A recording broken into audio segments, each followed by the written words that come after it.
আসসালামু আলাইকুম। দুই ডাক সিরিজের পর্ব ৩ কুড়াল ও আগুন, ন্যারেটেড বাই মহিমা ঝলক মিহিরিমা।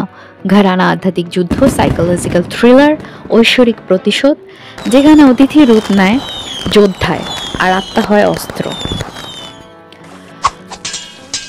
প্রেমের পরে আসে পরীক্ষা, আর যেখানে ঈশ্বর অতিথিকে কুর্নিশ করে সেখানে শয়তান চুপ করে থাকতে পারে না। আমি মহিমা ঝলক মিহিরিমা আজ বলছি আমার সেই রূপান্তরের গল্প, যেখানে আমি অতিথি থেকে রূপান্তরিত হলাম এক অস্ত্রধারী নারীতে। উৎসব চলছিল, আর ঠিক তখনই এক বড় ট্যাঙ্কার গর্জে উঠল প্রাসাদের মূল ফটকে। শত্রুরা ঢুকে পড়েছে। তাদের মুখে ছিল লোভ, হিংসা, ভয়ঙ্কর আগ্রহ।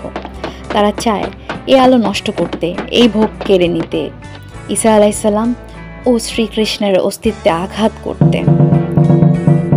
আমি দৌড়ে গেলাম কমান্ড রুমে, চিৎকার করে বললাম, তারা ঢুকে গেছে, এখনই সক্রিয় হও। 7 ফুট লম্বা সৈন্যরা তাদের অত্যাধুনিক অস্ত্র হাতে বেরিয়ে এলো, ট্যাঙ্কার, কামান, বুলেট, প্রস্তুত যুদ্ধের জন্য। কিন্তু শত্রুরা কেবল বাইরের ছিল না, কিছু নারী পুরুষ মুখোশ পরে সরাসরি আমার দিকে ছুটে এলো। আমি তখন পেছনে ফিরে একটি কুড়াল হাতে তুলে নিই। তখন আমার মনে পড়ে যায় আমি অতিথি ঠিক, কিন্তু এ প্রাসাদ এখন আমার দায়িত্ব। এই ঈসা আলাইসাল্লাম, কৃষ্ণ, কাজল, ভক্ত, শিশুরা, এরা আমার আত্মার বাগান। তাদের রক্ষার জন্য আমি ভয় পাবো না, তাদের রক্ষার জন্য আমি রক্ত বইয়ে দেব। প্রথম নারী যখন আমার দিকে তেড়ে আসে, আমি এক কুড়ালের কোপে তার মুখোশ ফাটিয়ে দিই। তার মুখে ছিল আমার ভেতরের ভয়। দ্বিতীয় শত্রু অবিশ্বাস, তৃতীয় শত্রু ঈর্ষা। তারা শুধু মানুষ নয়, তারা ছিল আমার নিজস্ব দুর্বলতার ছায়া। আমি একে একে তাদের শিরচ্ছেদ করি।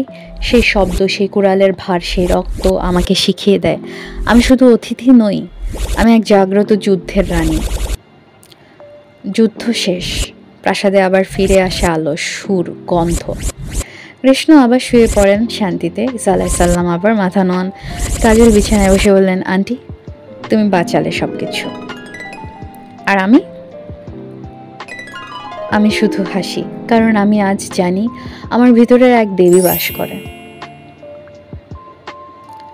পরবর্তী পর্ব 2 ডাক, পর্ব 4 কাঠের ঘর ও মিসড পরীক্ষা, যেখানে বাস্তব জীবনের অজুহাত আর আত্মার শিক্ষার মধ্যে শুরু হয় নতুন সংগ্রাম।